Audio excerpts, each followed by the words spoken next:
बोलो सदगुरु देव की, संत समाज की, सदगुरु कबीर साहब की, सदगुरु श्री विशाल साहब की, सदगुरु श्री प्रेम साहब की, सदगुरु श्री वासुदेव साहब की।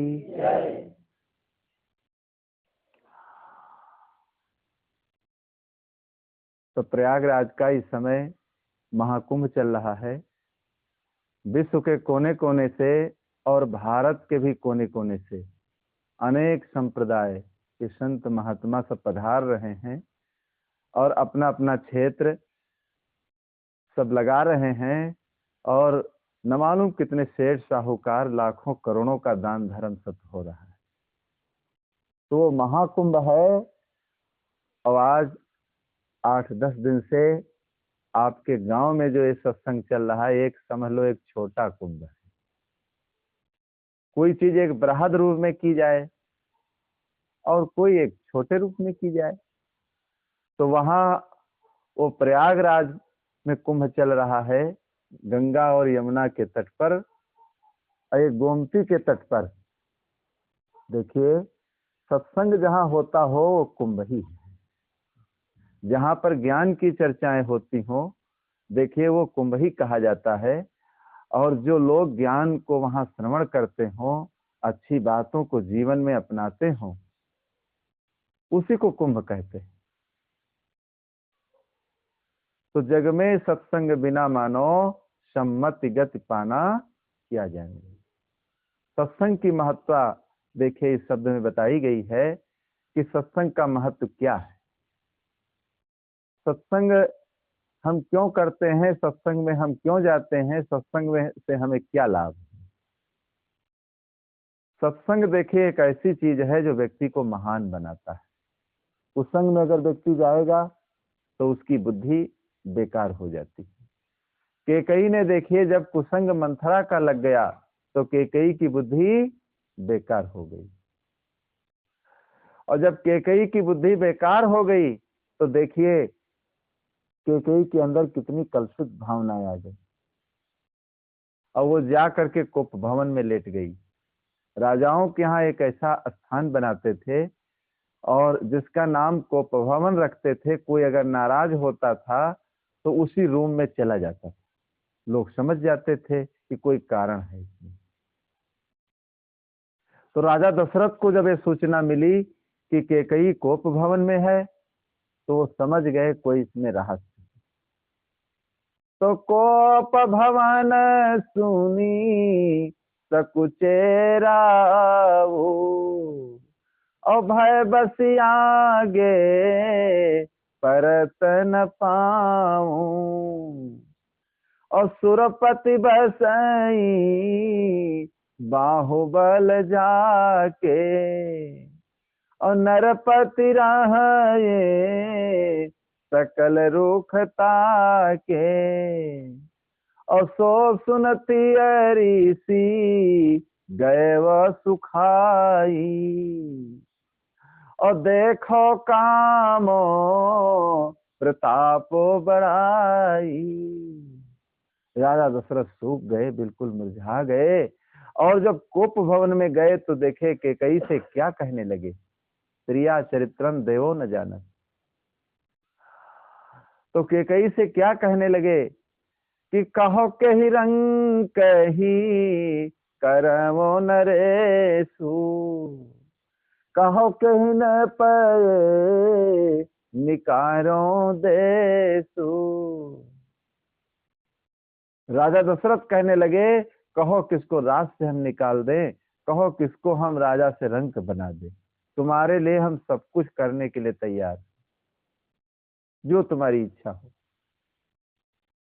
तो कुसंग का बंधुओं इतना देखे गहरा प्रभाव होता है। और वही कैकेयी है जब राम के प्रति शुद्ध प्रेम था, और वही कैकेयी है जब राम के प्रति देखे गलत प्रेम आ गया इसके अंदर। तो इसलिए हर मनुष्य को चाहिए, रामायण की गाथा क्यों लिखी गई, रामायण की गाथा इसीलिए लिखी गई कि हर चीज को अपने जीवन में समझो। समझने की कोशिश करो, और जीवन में कोई उपाधियां आती हैं तो देखिए उन उपाधियों से, बाधाओं से अपने को बचाओ। तो कुसंग से जो व्यक्ति अपने मन को बचा लेता है, अपने जीवन को बचा लेता है, देखिए उसका जीवन महान हो जाता है, उसका जीवन देखिए कल्याणकारी हो जाता है। कितना भी अच्छा व्यक्ति हो, अभी तुम आप गलत व्यक्ति के साथ बैठने लगो, देखिए तुमको गलत चीज बताने लगेगा, गलत गलत बताएगा, गलत अच्छा काम करने नहीं देगा, अच्छी जगह जाने नहीं देगा। तो इसीलिए तो घरों में, आश्रमों में सब नियम होते हैं। घर के सदस्य जो मालिक होता है, देखिए सुबह शाम निगरानी करता है, कौन व्यक्ति कहाँ गया, अपनी नजर में रखता है। क्योंकि अगर बच्चे भी आपके अच्छे तरीके से चल रहे हैं, उसमें भी लोग बिगाड़ने वाले होते हैं। कोई लत सिखा दिए, अब वो लत जब पड़ जाएगी तब क्या है, तुम त्राय त्राय करके मरोगे, बच्चे गलत जगह जाएंगे, गलत काम करेंगे, तो माता पिता की जिंदगी तो बेकार ही हो जाएगी।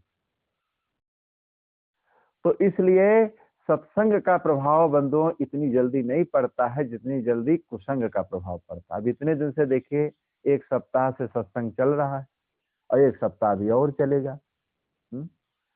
तो सत्संग का प्रभाव किसी किसी के ऊपर पड़ता है, और कुसंग का प्रभाव, रास्ते रास्ते व्यक्ति जा रहा, कान फूंक दिया, बस वो इधर नहीं आएगा, उधर ही भागता चला जाएगा, उसी प्रभाव में उधर ही वो भागता चला जाएगा, इधर नहीं आएगा।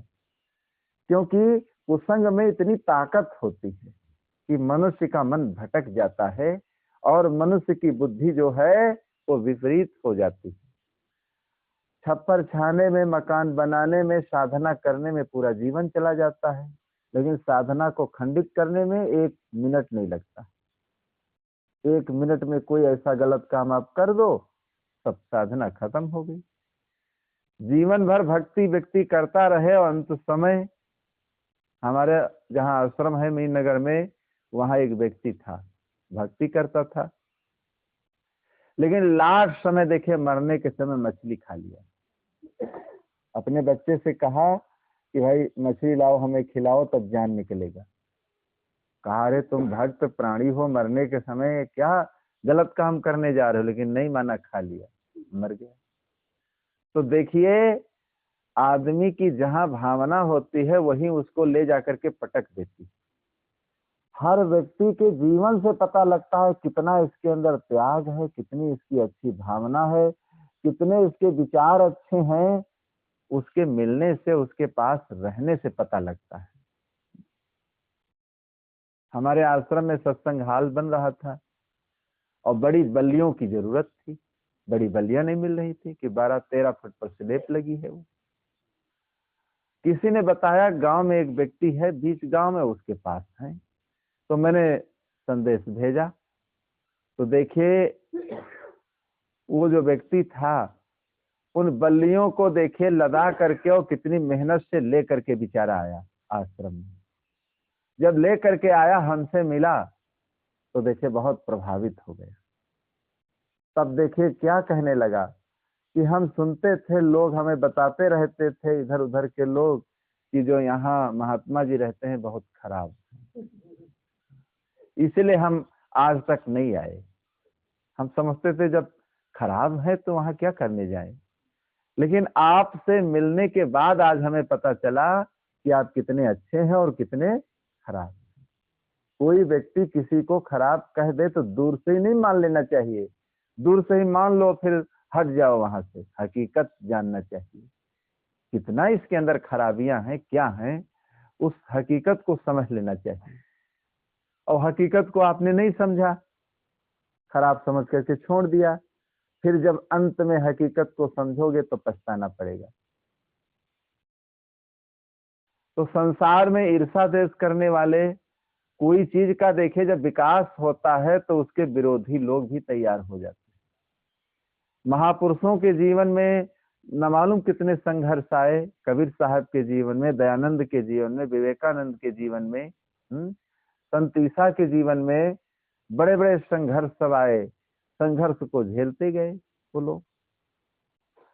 महात्मा बुद्ध के जीवन से आप देखिए, शिक्षा ले लीजिए। 500 उनके शिष्य थे और करपात्री थे, भिक्षाटन करने जाते थे। इतने शिष्य होने के बाद भी देखिए खुद वो खप्पर लेकर के भिक्षा मांगने जाते थे। लेकिन बिल्कुल खास ही देखिए, बिल्कुल खास सबसे प्रिय, और उनका चचेरा भाई भी था वो, और उनका शिष्य भी था देवदत्त।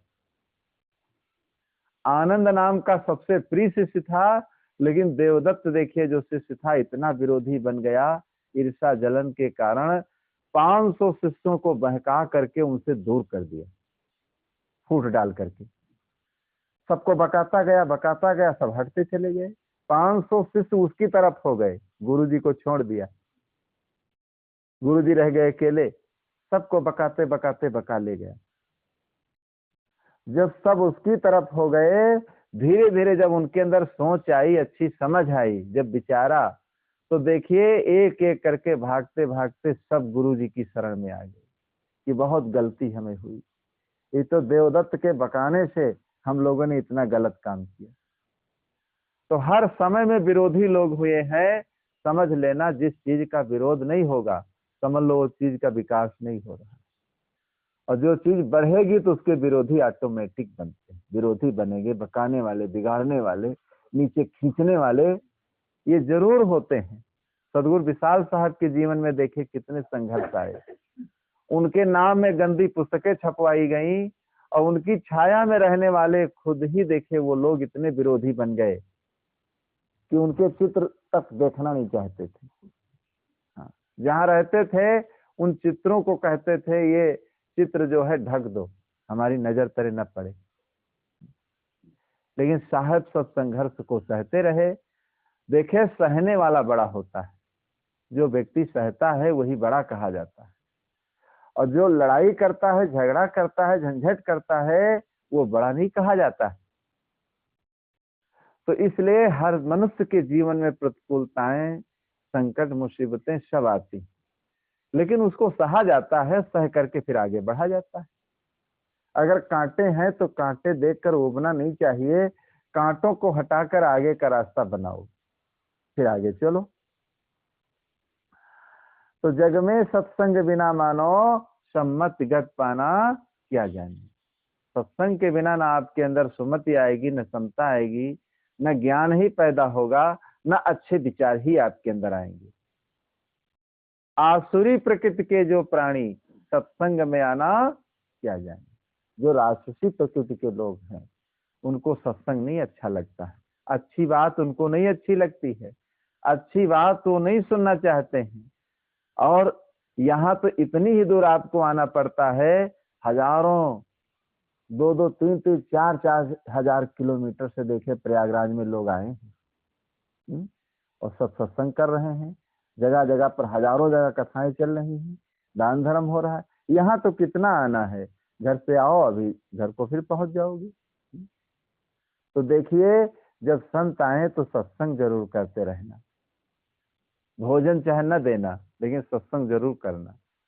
सत्संग जब करते जाओगे तो देखिए जरूर हमारे अंदर ज्ञान प्रकट होगा। और कोई व्यक्ति अगर कोई मतपंथ की बात बताता है तो उसके बहकाए में नहीं आओगे तुम, नहीं तो बहका देगा।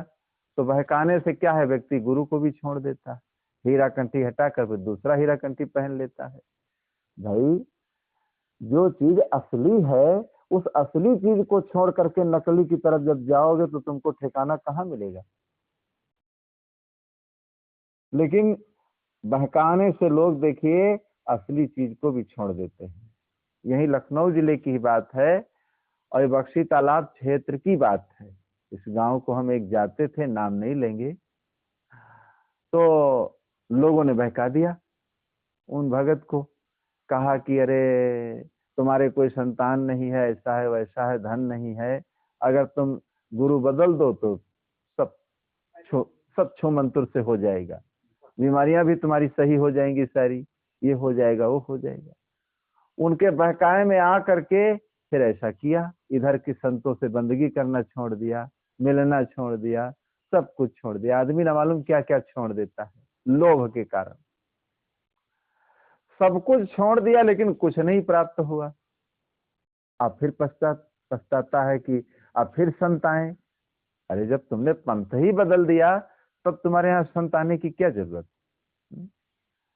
देखिए सदगुरु कबीर का जो सिद्धांत है इसको कोई दुनिया में काटने वाला नहीं है। इसमें न कोई अनुमान बताया जाता है, न भ्रम बताया जाता है, न हवन कराया जाता है, न कोई भूत प्रेत की भावना बताई जाती है। बिल्कुल सत्य बात बताई जाती है। देखिए कथावाचक और संत में अंतर होता है, पुरोहित और संत में अंतर होता है। जो पुरोहित लोग होते हैं पुरोहिताई करते हैं, अपने परिवार को पालते हैं। आपको कुछ बता करके शालिग्राम की कथा सुनाकर। लेकिन संत लोग जो ज्ञान देते हैं तो कोई परिवार को अपने पालने के लिए वो ज्ञान नहीं तुमको देते। संत लोग जो ज्ञान निःशुल्क देते हैं, ये कोई भागवतकार को बुलाओ, देखिए उसका खाना पीना सोना जागना कितनी लंबी लिस्ट लिखता है। संत लोग क्या है, वो सूखा रूखा खा करके असली ज्ञान दे देते हैं। लेकिन उस ज्ञान के महत्व को हम लोग समझ नहीं पाते हैं, तो हम लोग समझते हैं संत लोग निरर्थक होते। तो संतों का दर्शन, संतों का मिलन, कहते हैं संत समाज मिले बड़ भागा। ये संत समाज जो है जब बड़ी भाग जोर होती है तब ये संत समाज हमें मिलती, तब संत समाज के हमें दर्शन होते हैं। तो इसलिए सदगुरु यही हमको बताना चाहते हैं, जब ज्ञान आपके अंदर पक्का होगा तो कोई आपको डिगा नहीं पाएगा। और ज्ञान पक्का अगर नहीं होगा तो जो व्यक्ति जो बता देगा वही तुम करने लगोगे। वही तुम अब अगर जाओ कल ही बता दो कि जो महाराज जी आए हैं 10 रुपया दो 72 बनाए दे, क्या इतने आदमी आएंगे? इतने आदमी ही अकड़रिया में हैं। 72 बनवाओ वाले यहाँ भोर न हुई, हम सो करके नहीं जगेंगे, यहाँ लाइन लग जाएगी कि बताओ एक 72 जब बनावत है तो कितने बनाए गए हैं धीरे धीरे। तो ऐसे नौ तोझा लोग, आडंबरी लोग जो है संसार में घूमते हैं और घूम करके देखिए लोगों को ठगते हैं। जब ज्ञान नहीं होगा तो ठगा जाओगे। एक कोई तांत्रिक था, बता दिया उस लड़की की शादी हो गई, कोई संतान नहीं थी। बताया देखे किसी बच्चे का खून और उसके बाल लेकर के आओ तो तुम्हारे संतान होगी। तो मैके में जब गई तो भाई का बच्चा था छोटा, तो वो गन्ने की तरफ उसको बहलका करके ले गई और वहीं पर मरवा दिया, खून बोतल में ले लिया, बाहर उसके काट लिए। आई और फिर घर को चली गई। और जब शाम हुआ बच्चा नहीं आया तो सब लोग ढूंढने लगे, हाय हाय कहाँ गया कहाँ गया कहाँ गया, क्या हुआ। तो खोजने पर देखे जब नहीं मिला तब एक व्यक्ति ने देखा था कि तुम्हारी बहन इधर ले जा रही थी, खिला रही थी। तो देखिए बहन के यहाँ गए, बहाना से बताया तुम्हारी माँ बहुत बीमार है, चलो देख आओ। तब वो आई। यहाँ जब आई तो सब लोग पूछने लगे भाई बच्चा कहाँ गया, लेकिन बता नहीं रही। तब गांव वालों ने कहा जाओ तुरंत पुलिस केस करो, अभी बताएगी। तुम्हारे लड़की की दर्द आती, बहन की दर्द आती है, ये बहन नहीं है। जैसे ही पुलिस केस हुआ 4 डंडे पड़े, बस कबूल दिया कि वहां गन्ना में मारे न है। किस लिए मारा? बच्चे के लिए मारा। अरे बच्चे के लिए मारा, लेकिन ये भी देख लो कहां पर क्या हो रहा है, कहां पर क्या हमें बोलना है, कहां पर क्या हमें करना है। इन्हीं सब चीजों की सूझबूझ होना बहुत जरूरी है।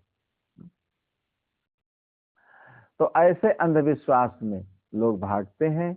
अंधेरी दुनिया भजन बिना कैसे तरियो, अंधेरी दुनिया भजन बिना कैसे तरियो, अंधेरी दुनिया भजन बिना कैसे तरियो, अंधेरी दुनिया। तो मिट्टी का एक नाग बनायो उसी की पूजा करियो, मिट्टी का एक नाग बनायो,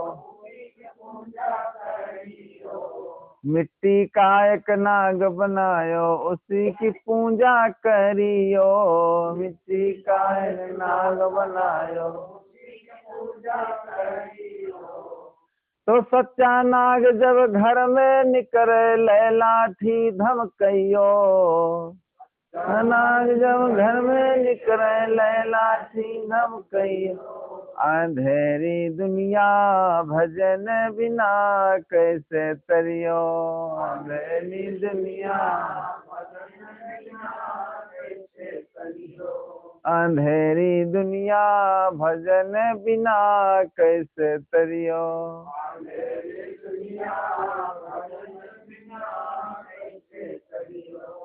तो देखिए इतना अंधविश्वास में सारा संसार जकड़ा हुआ है। 1 पैसे के 72 स्टेटस हो जाए, छुमंतुर से अब बीमारी सही हुई जाए सारी। एक हुड़ुक बाबा आए थे हमारे यहाँ महादेवा में, और सब गांव उलझी जाए पूरे पूरे। एक आदमी आया हमसे कहना, रे साहेब आपो अमर हुई जाओ, चलो ले चली पानी पी आओ चले। तो हमने कहा देखिए हमका ये नरकम रह दो, और जब पूरे गांव की अमर हुई जी हो तो हम बाउंड्री तोड़ के पूरे गांव की बढ़ा ले, कुटिया बढ़ा दे। जब अमर हुई जी हो कोई है रहने वाले नहीं, न मालूम कितने अमर होया है कि मरी ना, लेकिन मौत ही मर गई। तो आदमी इतना अंधा है, आदमी बिल्कुल भेड़िया धसान। भेड़िया धसान कैसे है? एक आदमी रास्ते में लैट्रिन कर रहा था, उधर दरोगा साहब की सवारी आ रही थी, तो उसने सोचा कि अब तो दरोगा मारेंगे हम। तो युक्ति सोचा, एक गर्दा डाल दिया, थोड़े फूल नोच करके उसी के ऊपर डाल दिया, राम राम करने लगा। जैसे दरोगा साहब आए, कहा यहाँ क्या हुआ है? कहने हुआ नहीं, यहाँ हग्गन पीर बाबा निकले। दरोगा साहब उतर कर 1051 रुपया चढ़ाई, न तुरंत फूल पत्र पांव लागिन चले गए। अब जो देखे सबे महिलाएं सब तांता लाग, हग्गन पीर बाबा, हग्गन पीर बाबा। तो इस प्रकार देखिए जितने लोग थे सब लोगों ने सहयोग सहायता दिया। तो देखिए हग्गन पीर बाबा का नाम सुन करके वो मशहूर हो गई, वो जगह मशहूर हो गई जगह। अब जो आवे वह फूल चढ़ावे, जो आवे फूल चढ़ावे। यूं कोई नहीं पूछा हग्गन पीर बाबा को आए। तो संसार इतना झूठा है, इसको जितना तुम झूठी बात बताओ उतना ही खुश होगा। लेकिन कबीर पंथ के पारक सिद्धांत में यहाँ जितनी बात बताई जाती है, लेकिन कर्म करने को बताया जाता है। कोई छू मंत्र का काम यहाँ नहीं होता है। और छू मंत्र का काम जहाँ होता, जब उसकी पोल पट्टी खुलती है तब पता चलता है सारा। तो कोई ठाड़ेश्वरी है, कोई फलाहारी है, कोई दूधाहारी है, कोई मौनी है, कोई दिगंबर है, कोई हाथे उठाए हैं, ये हठ योग है सब। इसे वासनाओं कहो दग्ध हो, ये दग्ध होने वाली नहीं है।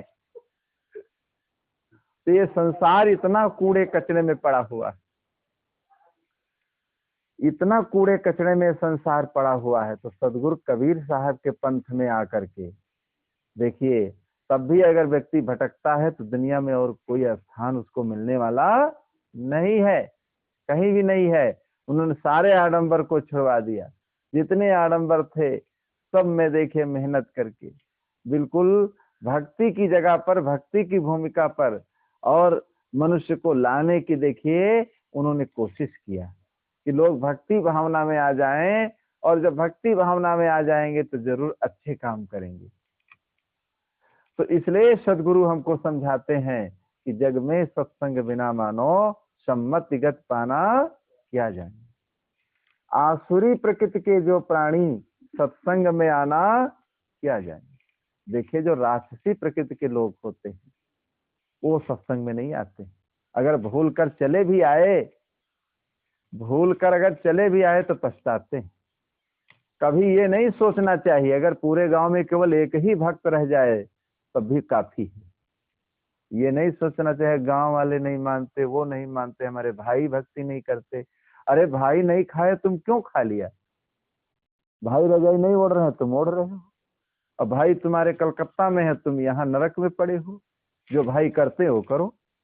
ये संसार है, ये संसार जो भिन्न भिन्न के लोग इसमें हैं, अपने को देखना चाहिए। कोई करे या न करे, हम तो करें। लेकिन हम लोग क्या है, अपने को नहीं देखते हैं और दूसरों को देख देख करके देखिए हम लोग अपने जीवन को बेकार कर देते हैं। जिस भावना से, जिस विचारों से भक्ति भावना में लगे, देखिए वही जोश बना रहना चाहिए।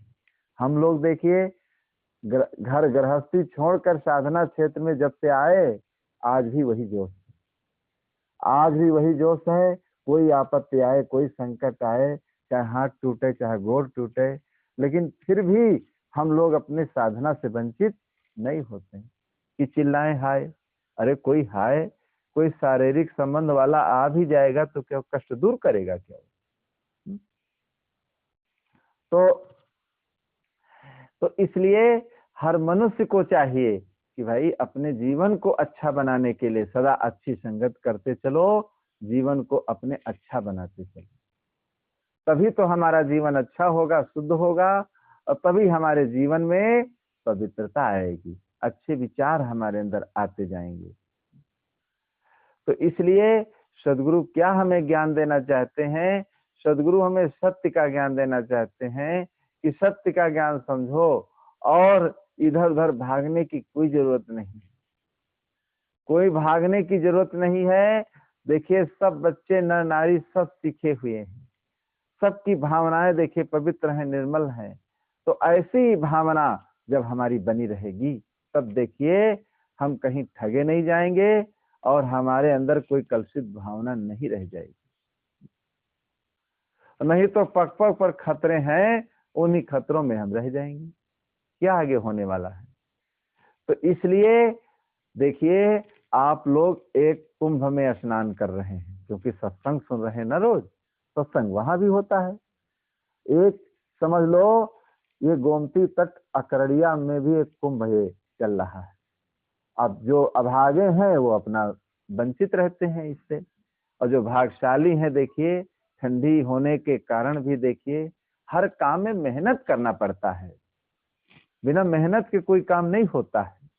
जब कोई मेहनत थोड़ा अगर करोगे तो अच्छी बात सुन लोगे। हम जब इतनी दूर से हमको ले आए, अब गांव में ही व्यक्ति हो न मिल पाए, ना कुछ सुन पाए, ये तो जाड़ा गर्मी बरसात सब चलता ही रहेगा, कहाँ तक सबको मिटा करके तुम अकेले रहोगे। अब जाड़ा भी, गर्मी भी, बरसात शुरू हो जाएगी।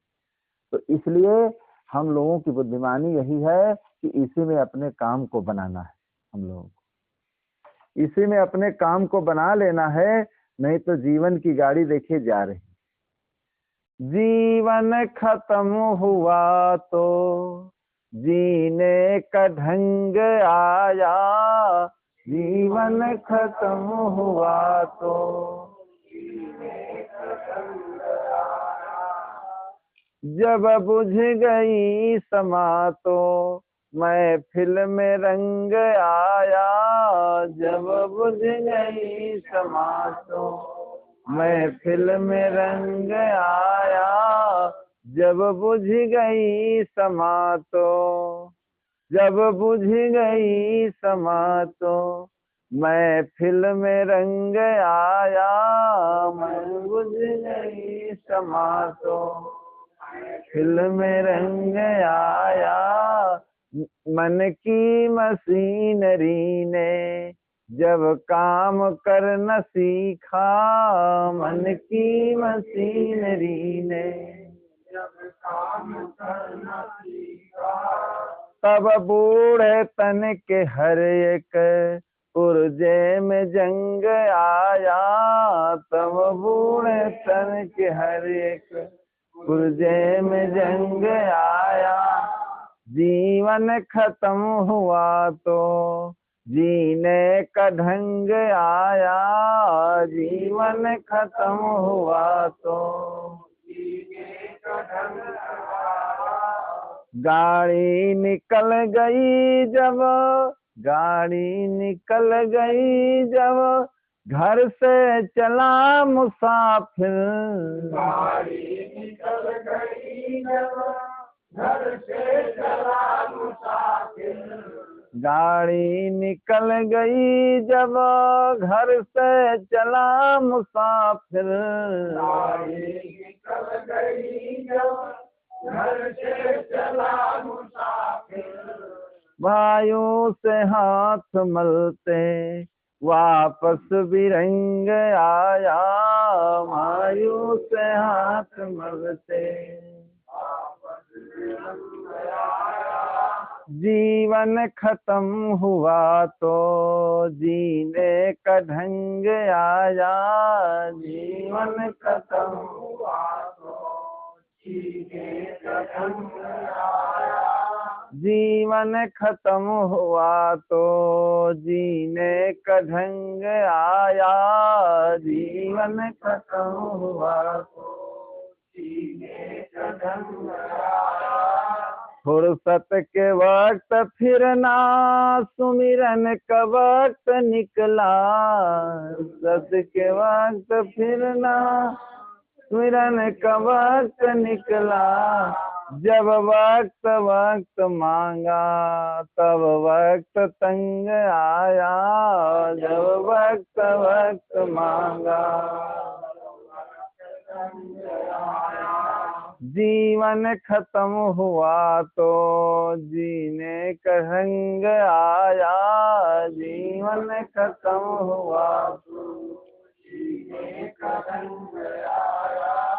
जब बुझ गई समा तो महफिल में रंग आया, जब बुझ गई समा तो महफिल में रंग आया। आयु ने हार कर जब हथियार फेंक डाले, आयु ने हार कर जब हथियार फेंक डाले, आयु ने हार कर जब हथियार फेंक डाले, आयु ने हार कर जब हथियार फेंक डाले, यमराज फौज लेकर करने को जंग आया, यमराज फौज लेकर करने को जंग आया। जीवन खत्म हुआ तो जीने का ढंग आया, जीवन खत्म हुआ तो जीने का ढंग आया, जीवन खत्म हुआ तो जीने का ढंग आया, जीवन खत्म हुआ तो जीने का ढंग आया। तो आयु ने हार कर जब हथियार फेंक डाले, यमराज फौज लेकर करने को जंग आए। तो इसलिए हर मनुष्य को चाहिए सत्संग करके जीवन का सुधार करो, और जग में सत्संग बिना मानो सम्मत गति पाना किया जाए। आसुरी प्रकृति के जो प्राणी सत्संग में आना किया जाए।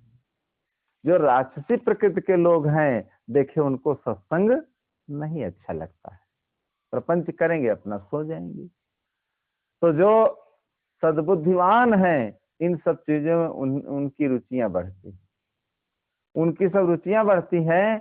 तो इसलिए सत्य ज्ञान, सत्य बोध, सत्य आचरण, ये सत्य ही सत्य सब है। तो सत्य ही सत्य जब आपके अंदर समझ जाओगे तो सारा धोखा अपने जीवन से छूट जाएगा। तो इसलिए देखिए, एक चरण की चौपाई पर कुछ मैंने चर्चा की कि जग में सत्संग बिना मानो सम्मत गति पाना क्या जाने। आसुरी प्रकृति के जो प्राणी सत्संग में आना क्या जाने। राक्षसी प्रकृति के जो लोग हैं, अब राक्षसी प्रकृति के कौन लोग हैं? खाए कबाबो शराबो सरोजा, कबाबो शराबो सरोजा, और निस्दिन पर नारिन को खोजा, पर नारिन को खोजा, माने मात पिता नहीं देवा,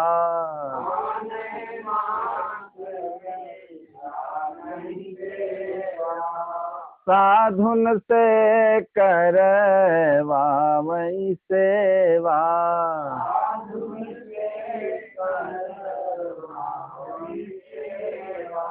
जिनके ऐसे आचरण भवानी,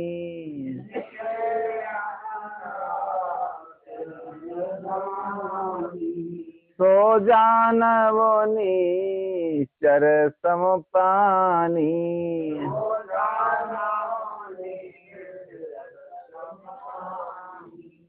तो देखिए भवानी जो है वो शंकर जी देखिए भवानी से कहते हैं कि देखिए कौन राक्षस हैं, खाए कबाब शराब सरोजा। क्या जगह जगह कबाब पराठा खाइए आइए। हम एक दिन देखा है कबाब पराठा क्या है, क्या है, ये कैसा पराठा है। तो देखिए खाए कबाब शराब सरोजा, देखिए ये सब चीजें इस समय बहुत बढ़ी। शराब की दुकान पर, मांस की दुकान पर, अंडों की दुकान पर मेला लगता है। अच्छी बात बताओ, कोई आने वाला नहीं, कोई सुनने वाला नहीं। तो निस्दिन पर नारिन को खोजा, अपनी मर्यादा छोड़ करके गृहस्थी की देखिए इधर उधर शादी के पहले और शादी के बाद भटकते रहते हैं। फिर उसमें क्या है, मार काट भी डाले जाते हैं। जो अमर्यादित काम करेगा देखिए तो कुछ न कुछ तो उसके लिए खतरा बनकर तैयार ही होगा। तो इसलिए साहब कहते हैं जब गंदी चीज खाओगे तो तुम्हारे अंदर कुवृत्ति आएगी, और जब कुवृत्ति आएगी तो गलत काम करोगे। निस्दिन पर नारिन को खोजा, माने मात पिता नहीं देवा, साधुन से करवावई सेवा। न माता को मानते न पिता को मानते, और देखिए अच्छे लोगों की खिल्ले करते, हंसी करते हैं। तो इसलिए हर इंसान को चाहिए कि भाई जीवन में इसलिए कुसंग का त्याग रखो और अच्छे अच्छे गुणों को जीवन में ग्रहण करो। कुछ ऐसे लोग कुसंगी होते हैं कि देखिए कुसंगी ऐसे होते हैं कि जीत जाते आते जाते भी रहेंगे और बिगाड़ते भी रहेंगे, बिगाड़ते भी रहते हैं। तो देखिए अगर पक्का ज्ञान तुम्हारे अंदर है तुमको कोई नहीं बिगाड़ पाएगा, और अगर कच्चा ज्ञान है तब बिगड़ जाओगे, बिगड़ करके फिर उसी रास्ते पर चले जाओगे।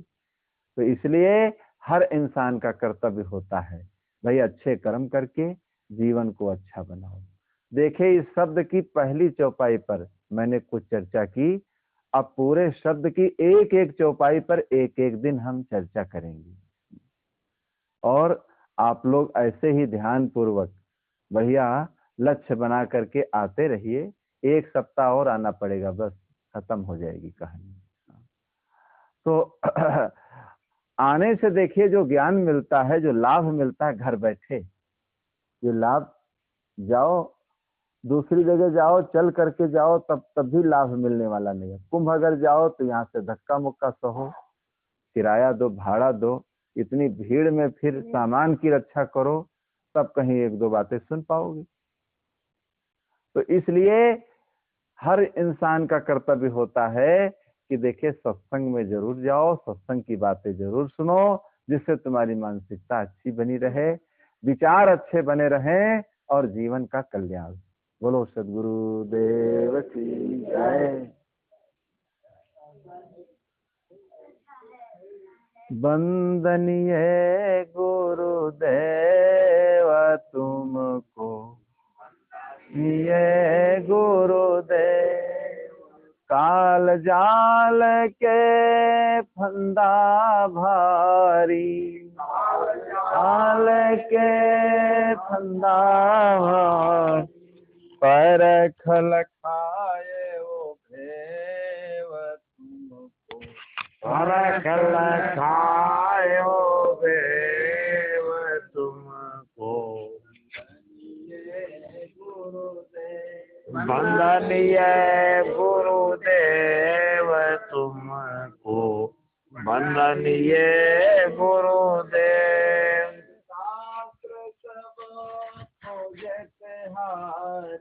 वेद शास्त्र सब खोजत हारे,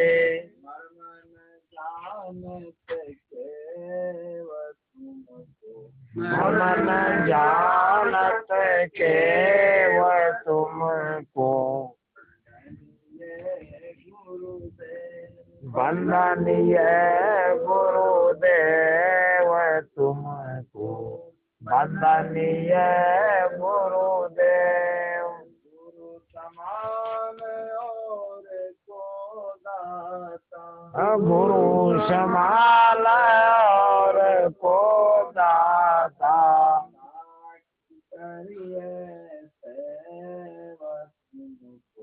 ताकि करिए सेव तुमको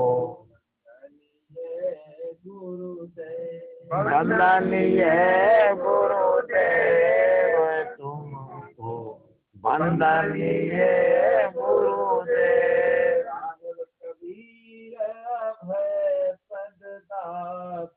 साहेब कबीर अभय पद दाता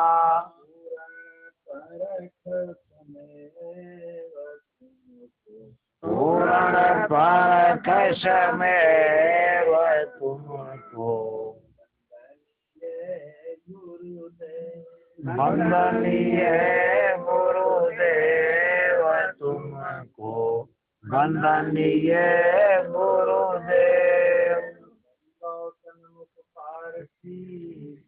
भेंट धरि हाथ वचन उचारो बंदगी सत्य प्रेम के साथ साहिब बंदगी साहिब